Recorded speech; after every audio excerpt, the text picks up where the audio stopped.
Há algumas semanas rolou uma trend no Instagram com uma daquelas figurinhas que você respondia sobre você. Pedi para você colocar então uma foto sua e 3 remédios que te representavam. Mariana, queria saber, você chegou a participar dessa moda? Participei, Roberta. Só que eu coloquei, os remédios que eu coloquei foram o Concerta, que é o meu remédio para TDAH. Coloquei um Dipirona, porque é aquele que quebra galho. Não pode faltar. É, aquele quebra galho. E eu coloquei a terceira coisa, não foi um remédio, foi a minha bolsa de água quente. Que eu coloco, que é o meu salvador da pátria quando eu tô com cólica ou quando eu tô com dor nas costas. Então ela tá lá sempre pra me salvar no final do dia, quando eu chego com as costas doendo ou quando eu tô com cólica. E eu coloquei ela lá também, que eu acho também que vale, né? Realmente essa moda pegou e cada pessoa tem os seus remédios, né? Mas essa trend acendeu um sinal de alerta não só sobre o uso de medicamentos sem prescrição médica, mas também com relação à dependência química a esses produtos, já que muitos remédios postados eram de uso controlado, os famosos tarja preta. Por isso nós convidamos o doutor Alexandre de Rezende, médico psiquiatra, para bater então um papo sobre esse assunto com a gente. Bom dia, um prazer receber o doutor aqui hoje. Bom dia, meninas, bom dia a todos que nos assistem. Para a gente começar então, em 1969 a OMS então definiu o conceito de farmacodependência associada à compulsão, alterações psíquicas, instalação de tolerância e até síndrome de abstinência. Quais são os sinais dessa dependência? Então, Roberto, interessante esse conceito, né, de farmacodependência ou de dependência química, que tem alguns elementos importantes, né? Uma primeira coisa que a gente vai pensar é na questão da perda do controle, né? Quando o indivíduo ele começa a não ter mais condições de controlar a quantidade que ele vai usar daquela substância, a hora que começa ele sabe, mas ele não sabe a hora que ele termina. A questão da tolerância, que é a necessidade de tomar doses cada vez maiores daquela substância. Uma necessidade, né, que a gente vai chamar, por exemplo, de fissura ou de craving, que é aquela necessidade de ter que fazer uso daquela substância. A negligência, isso é um ponto importante, quanto a outras atividades, então a pessoa ela começa a restringir o seu funcionamento à presença ou não daquela substância, então a pessoa começa a negligenciar, a prejudicar questões no trabalho, no convívio com as pessoas, sempre voltado para aquela necessidade de usar a substância. E às vezes a necessidade de usar, a despeito dos eventuais prejuízos que aquele uso está trazendo para a pessoa. Então, quando a pessoa começa a observar algumas dessas características, é importante, como vocês bem disseram, acender um sinal de alerta.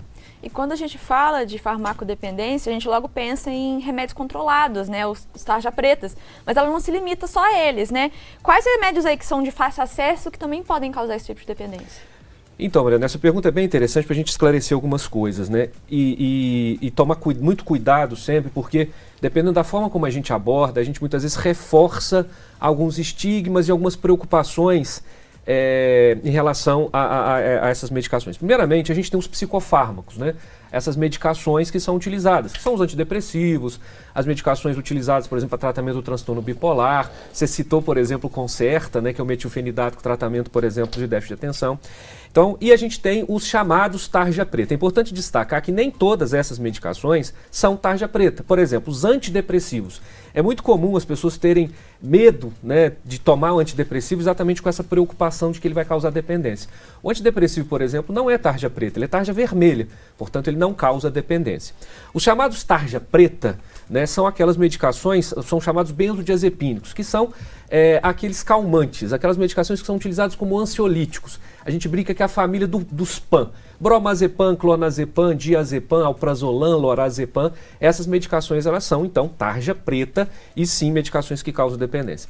Além disso, alguns analgésicos, que a gente chama de analgésicos potentes, chamados analgésicos opioides, por exemplo, codeína, a própria morfina, tramadol, são medicações também que são capazes de gerar dependência.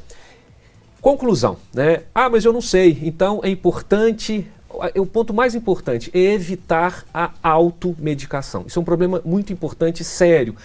Minha vizinha toma o remédio, então eu vou pedir a ela também, porque para ela fez muito bem. A gente deve tentar trabalhar, isso que às vezes está até incutido nos nossos hábitos.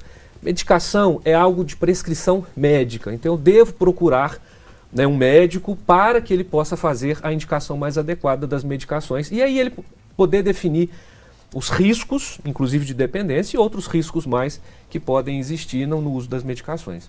Com certeza, e cada pessoa vai reagir de uma maneira, então a gente tem que também priorizar isso que é de cada pessoa, essa resposta única de cada pessoa, né, particular de cada um.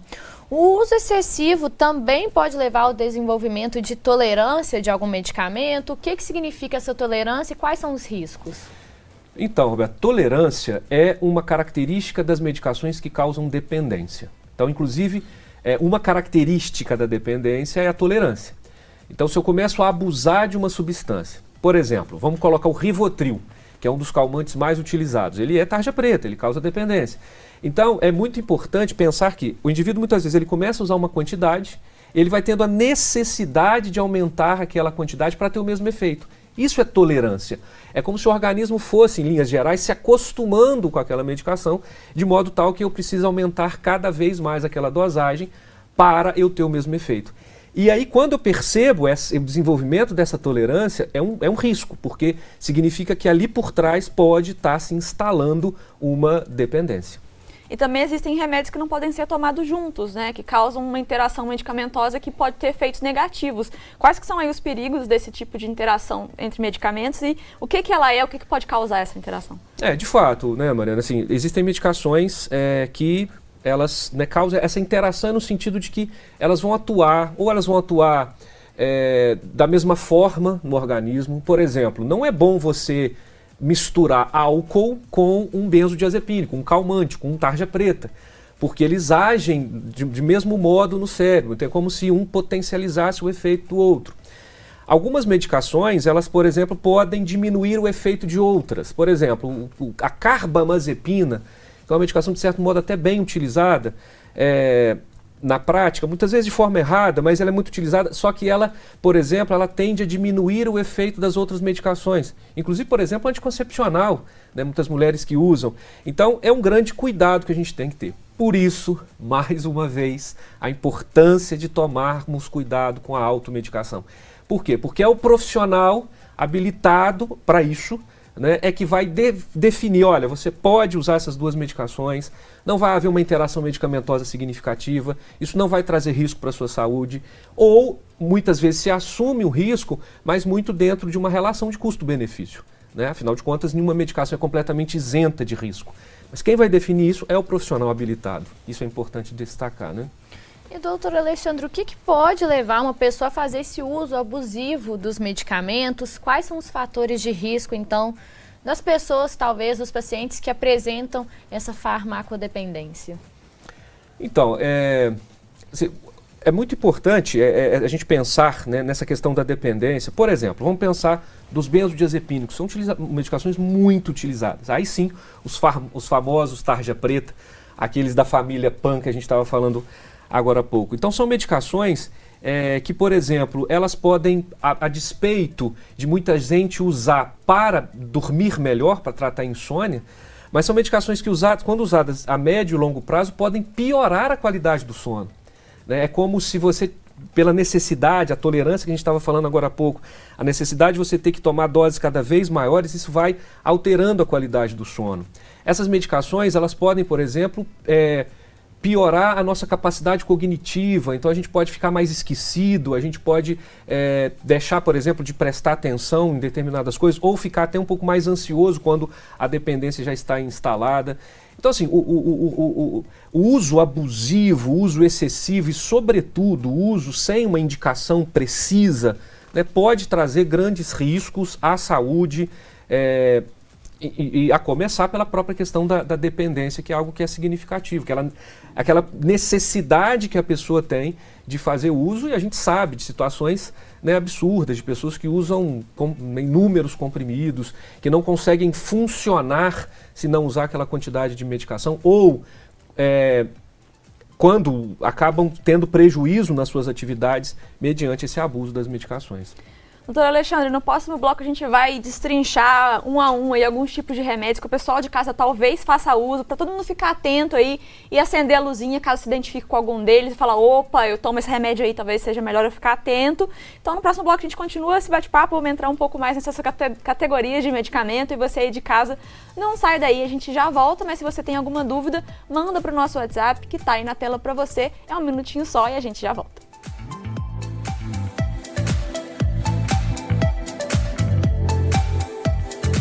Já estamos de volta com Manhã Diversa, agora são 10 horas e 14 minutos e hoje nós estamos falando sobre a dependência de medicamentos, principalmente daqueles de uso controlado ou tarja preta. Quem conversa com a gente sobre esse assunto é o Dr. Alexandre de Rezende, que é médico psiquiatra. Então, mais uma vez, muito obrigada pela sua participação no programa de hoje. E para a gente retomar, então, o nosso assunto, vamos voltar com os perigos do uso excessivo de medicamentos, então, psiquiátricos, como ansiolíticos, antidepressivos e estimulantes. E eu acho importante a gente reforçar aqui, porque na primeira parte da nossa entrevista, você falou também do cuidado que a gente tem que ter aqui nessa conversa para não estigmatizar o uso desses medicamentos. Então, para quem necessita, é importante, é realmente um apoio ali na hora, mas que tem que ter esse acompanhamento. Mas esse uso excessivo, a banalização, quais são os riscos? De fato, Roberta, assim, reforçando muito isso, de que há indicações precisas, né? Como você mesmo disse, acho que há uma banalização, né? Uma banalização do uso, uma banalização da própria indicação, né? Então, assim, as pessoas muitas vezes tomam sem indicação, porque o vizinho tomou e deu certo, sem uma indicação precisa. Muitas vezes, como a gente estava conversando agora há pouco, né? Eu tomo remédio porque eu quero dormir melhor, eu tomo remédio porque eu estou chateado, porque eu estou ansioso, eu estou angustiado, por questões que são absolutamente, né, do dia a dia, né? É como se aquele pensamento da gente medicalizar o sofrimento humano, né? A gente medicalizar as angústias do cotidiano. E a gente tem que tomar um cuidado. As medicações, elas têm indicações bem precisas e que o profissional é que deve fazer essa decisão. E aqui, essa questão dos riscos, né? Quer dizer, o risco do desenvolvimento da dependência, da tolerância, a indicação da gente pensar, né, de uma diferença entre aquilo que a gente chama de um uso instrumental, de um uso recreativo. O que é esse uso instrumental? É quando a pessoa ela tem uma indicação. Então, um paciente que tem um quadro depressivo que vai utilizar uma medicação para isso. Um paciente que tem, por exemplo, um quadro de TDAH que vai usar uma medicação para isso. Um uso instrumental. E que é lógico que, dependendo dos cuidados que se tem que ter, a pessoa pode abusar também dessas medicações. E aquele uso recreativo, né, que é aquela pessoa que usa com o intuito, né, de ter alguma sensação de bem-estar, ter uma sensação de querer anular um pouco essas angústias mesmo do dia a dia, ou ter alguma sensação, algumas pessoas falam de quanto gostam de uma sensação de entorpecimento, né, de sair de si, etc. Então são esses cuidados que a gente tem que ter, porque a dependência é algo sério, é algo que é importante, né, é algo que pode trazer grandes prejuízos para o dia a dia da pessoa. E um outro tipo de medicamento que faz parte do dia a dia de muita gente são os analgésicos, né? Analgésicos, eu até citei, por exemplo, a dipirona, que eu coloquei lá no meu quadrinho, e é importante a gente ter cuidado também com o uso excessivo desse tipo de medicamento. Quais aí que podem ser os riscos do abuso ou do uso muito frequente desse tipo de analgésico? Importante pensar, né, Mariana? Por exemplo, é muito comum as pessoas abusarem de analgésicos, os analgésicos ditos comuns, né? Então a gente tem, por exemplo, aí o paracetamol, a dipirona, alguns anti-inflamatórios que a gente acaba utilizando também, né, como analgésico, como o diclofenaco, né, outras medicações nesse sentido. São medicações que, em tese, não têm a capacidade de gerar dependência, mas o que não significa dizer que são medicações que não podem trazer problemas. Então, por exemplo, o abuso de analgésicos comuns, é muito comum a pessoa ter dor de cabeça e aí ficar abusando desses analgésicos, por qualquer motivo. O que pode acontecer? A pessoa pode ter um agravamento da dor de cabeça, um agravamento da ocorrência de cefaleia em virtude do abuso de analgésicos.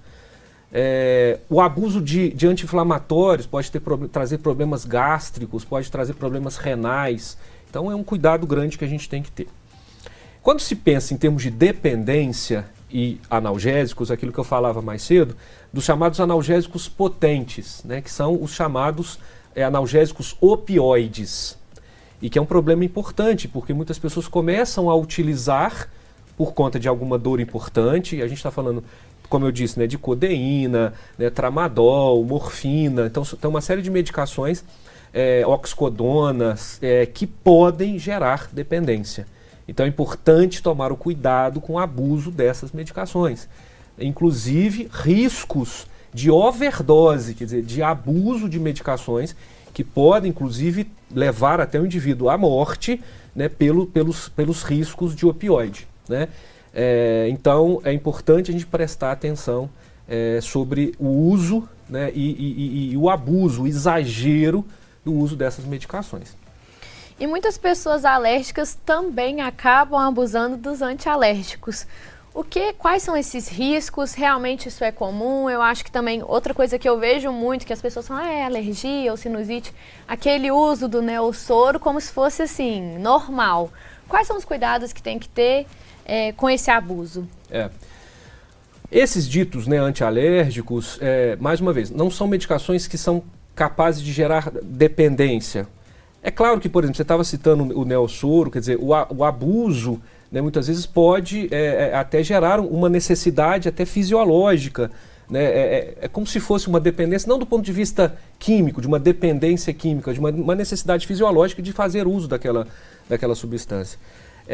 Toda medicação, né, Roberta, ela tem seus riscos, né? Então, assim, então a gente tem que tomar muito cuidado, né, para pensar na necessidade real, na indicação precisa daquela medicação.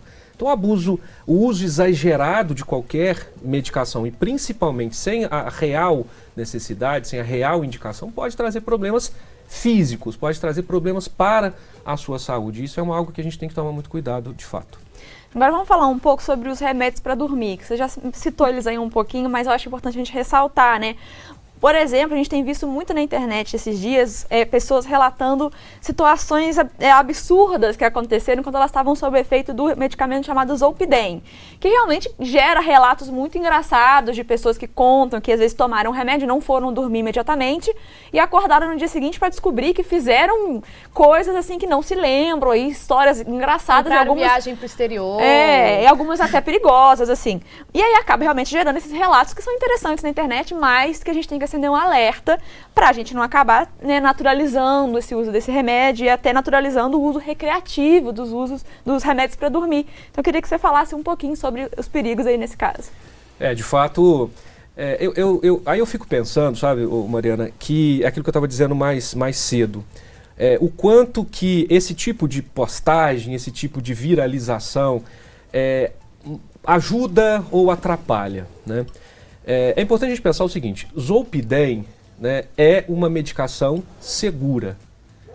É uma medicação que pode contribuir em determinados momentos. Então, porque eu fico preocupado de muitas pessoas que fazem uso do Zolpidem porque foram prescritos por algum profissional, foram prescritos pelo seu psiquiatra, e de repente, olha, eu não quero mais tomar essa medicação porque fiquei sabendo dos problemas, etc. e tal. Então, é uma medicação segura, agora não é uma medicação isenta de risco, né? Então essa situação que aconteceu, que foi postado e tal, a gente chama isso de amnésia anterógrada. O que é isso? O indivíduo toma a medicação e a medicação ela interfere na capacidade do indivíduo de tomar consciência do que ele está fazendo. Então ele não entra em sono, né? Então eu já tive diversos pacientes que trouxeram relatos nesse sentido. Agora, isso é algo comum que acontece todos os dias? Não, é um efeito colateral que pode acontecer, né? E de fato, né, a pessoa ela pode fazer uma série de coisas e depois não se dar conta de que fez, né? Por isso a orientação é tomar o Zolpidem quando ele for prescrito, quando for indicado, tomar já pronto para dormir. Então eu já fiz tudo que eu tinha que fazer, né? Eu já troquei de roupa, já escovei meu dente, já fiz tudo que eu tinha que fazer, estou deitado e eu tomo o Zolpidem. Isso diminui a chance de acontecer essas situações, né, que foram relatadas. Agora, são medicações seguras, são medicações que têm indicações bem precisas. Agora, não são medicações para serem utilizadas por qualquer motivo, não são medicações que são para serem utilizadas por tempo prolongado, né? Então, são cuidados que a gente tem que ter e que, mais uma vez, o profissional prescritor, né, o profissional que indicou aquela medicação, que vai ter esse tipo de definição. Então, o resumo são medicações seguras, são medicações que têm indicações bem precisas, mas que não é uma medicação isenta de riscos. Isso tudo precisa ser discutido com o profissional ali que está indicando, que está prescrevendo, né? E aí tem uma questão que eu acho que é muito importante a gente destacar nisso, que é a forma como a gente lida com a questão da insônia, né? Então, o remédio mais importante, o remédio entre aspas, para a insônia, na verdade, não é um remédio propriamente dito. É o que a gente chama de higiene do sono, né? São orientações comportamentais de mudanças de alguns hábitos e comportamentos que podem ajudar o indivíduo a dormir melhor. Então, antes da gente pensar, eu não estou dormindo bem, vamos entender um pouco por que não está dormindo bem, né? Quer dizer, eu posso ter subjacente a essa insônia algum transtorno, eu posso ter um quadro depressivo, eu posso ter um quadro ansioso, né? Eu posso ter outras questões ali envolvidas no sono. E vamos tentar mudar, às vezes, alguns hábitos, alguns comportamentos que prejudicam o sono. Então, antes da gente pensar, né, como prescritores, como indicadores dessas medicações, antes da gente pensar num remédio para dormir, a gente tem que entender como é que essa insônia, as causas e essas medidas de mudanças de comportamento, a chamada higiene do sono, para ajudar na questão do sono. E há casos em que as pessoas, então, elas vão ao médico, então tomam esse medicamento com a indicação médica, mas que depois elas acabam mexendo na dose por conta própria. Esse também é um outro problema que a gente precisa destacar aqui, porque não é só essa orientação, é o acompanhamento também que faz toda a diferença e que tem que estar incluído nesse processo dessa medicação, né? Não, sem dúvida. Assim como a questão da automedicação, eu tomar a medicação por minha própria conta, é algo errado, é algo equivocado, é algo inadequado, assim também essas mudanças. Então eu vou, tanto no sentido, né, Roberto, do indivíduo que está tomando a medicação já há algum tempo e diz assim, eu já estou bem, então eu vou parar com a medicação, acho que eu já não preciso mais dessa medicação, é um risco. Da mesma forma que, esse remédio não está funcionando, então eu vou aumentar a dosagem, né, eu vou tomar uma dose maior, também é um risco. Né? Então, são cuidados que a gente tem que ter, né, para que, né, a gente não tenha o benefício da medicação e acaba não tendo os riscos que são, né, inerentes ali ao processo do uso daquela medicação. Doutor Alexandre, muito obrigada por ter vindo esclarecer aqui. Eu acho que é isso. A gente já teve uma conversa aqui no nosso estúdio sobre automedicação, que também levantou vários alertas. E hoje, falando um pouco mais nesse viés aí do abuso das medicações, que podem levar à dependência, que pode levar a outros problemas de saúde, que pode levar a uma série de situações aí, né? Importância desse acompanhamento médico, do uso adequado desses remédios, que, como você disse, eles têm um propósito muito específico, eles foram feitos para realmente ajudar, então vamos fazer com que eles realmente ajudem usando da forma correta. Então, muito obrigada por ter vindo aqui esclarecer nossas dúvidas. Obrigado, eu que agradeço o convite de estar aqui hoje, né, e ressaltando isso, né, a gente tem que trabalhar essa questão do estigma, né, do preconceito de não tomar medicação, mas também tomar o cuidado para não fazer o uso abusivo, evitar a automedicação e seguir as orientações médicas, seguir as orientações do profissional habilitado para isso. Muito obrigada.